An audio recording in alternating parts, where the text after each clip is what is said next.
time you've been on the show, and you are going to be an invaluable contributor to our viewers. Oh, I'm glad to be here. Glad to be here. Looking forward to it. Well, I'm going to start out by testing your knowledge.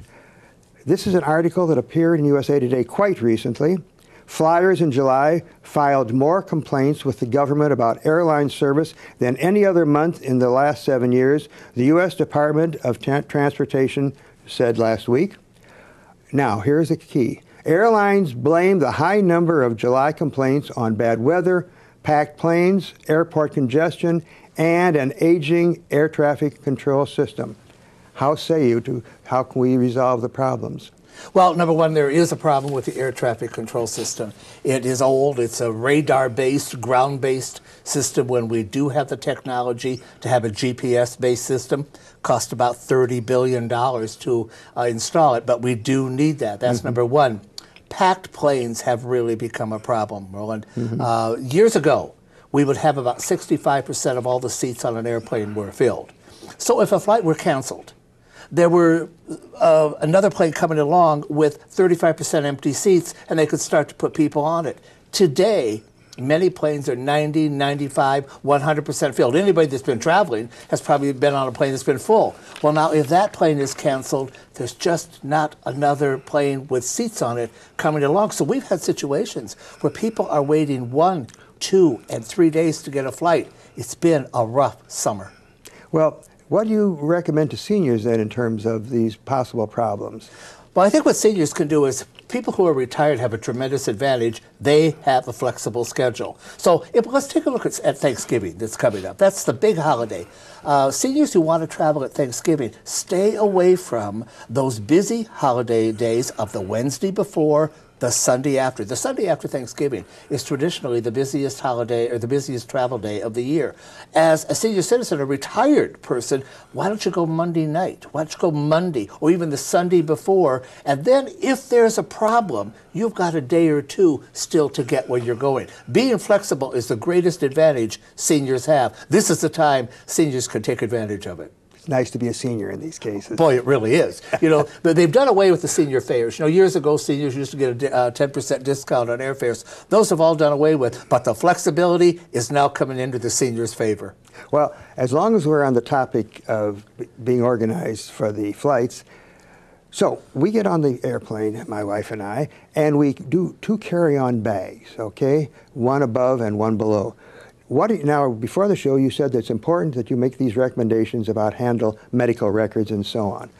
Yeah, you're allowed to carry on one bag plus one personal item. Well, they call that personal item a briefcase, a handbag, a laptop case, or whatever. And that's the one that fits under the seat in front of you. The carry-on must fit above overhead rack. There are times, and I think many people have seen it, where people go to board the plane. There's no room in the overhead, so the flight attendant will say, that has to be checked. Well, what if that's the bag with your medicines and your valuables in it? Don't put them in that bag. Put your medicines and valuables in that handbag or laptop type bag that fits under the seat in front of you. That's your space. No one can take it away from you. Your eyes are on it at all times.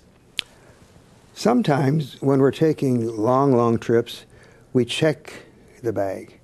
What's your recommendation about checking bags as against trying to keep things all in the main plane? Well, there are times you're going to have to check a bag. And I used to take everything I owned, but now I've learned much better, and I travel very lightly.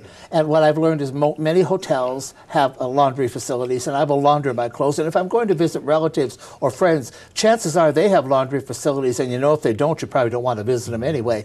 But take as little as possible. Here's what I recommend. 2 people traveling together, whether it's carry-on or whether it's checked, pack some of each person's clothing in each bag. Therefore, if one bag is missing, generally most bags return within 24 hours. They're connected to you within 24 hours. But during that 24 hours, you both have a complete change of clothing. Same way as carry-on bags. If you have, make sure in your carry-on bag there's a complete change of clothing should a checked bag not show up. What about in terms of airfares? A lot of us now are attempting to use the website and so on. What's your opinion about the website as against using an agent? Well, if you're just going to buy a one-way ticket or round-trip ticket to where you're going and you're sort of web-savvy, going online is just fine. If you're going to go someplace you've never gone before, maybe you're going to take a cruise or you're going to go to Europe and want to visit hotels or whatever, I strongly recommend a travel agent. There are some really good, travel agents have really cut back. There are probably a quarter of the number of travel agents that there were years ago, but those 25% that survived, boy, they know good. their stuff. They're good. And they'll try to charge you a fee, and it's a fee well worth it. Because the fee's never that exorbitant. Oh, it's not that exorbitant at all. I've yet to recommend a travel agent to somebody and have them come back and say they were sorry they made the move. So we're now in the fall, and a lot of us start thinking in terms of January, February, March travels and so on. What's the best time to go in terms of air travel through the early months of the year? Well, right now is a great time. We're in the post-Labor Day travel period. Between now and the 15th of November, hotel rates are down, crowds are lighter. So if you can get away, this is a great time to go. And there's some great sales out there right now. Another good time as far as airfares and crowds are less right after New Year's until about the 1st of February. January is not all that popular. When you're really going to hit peak rates, peak crowds, February and March. And as, again, we talked about seniors being flexible. If we're flexible enough, we could stay away. I can call myself a senior now. I belong to ARB. Congratulations. So I've made it. So and I'm only 4 years away from Medicare, so I'm going to be a senior soon, and I want to be flexible too. Okay. Now, I think my final question might be, how can we use, we're taking coach, okay? How can we select the coach seats that are best for us? Because if you're sitting in the middle, it's awkward. And how can we get those good seats on coach? Well, good seats on coach, that's kind of tough to say. It's an oxymoron, right? Yeah. Yeah, but you want the aisle seats. I generally like an aisle seat, or I like an emergency exit row. You get online and get your seat assignment. If you can't get the seat you want, take whatever they give you, and you can try to change it at the airport. But number one, get a seat assignment. Because if you don't have a seat assignment, that's a chance you could be bumped. That's a chance the flight could be oversold. Now Northwest, as an example, when you get a day out, you can go online and you can select certain aisle seats for $15. You could have some better seat assignments. And you know what? If it's a long flight, a lot of people will say, oh, it's just an hour-and-a-half flight.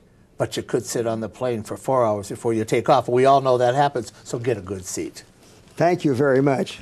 We've been talking to Terry Trippler, America's foremost authority on airline travel trends.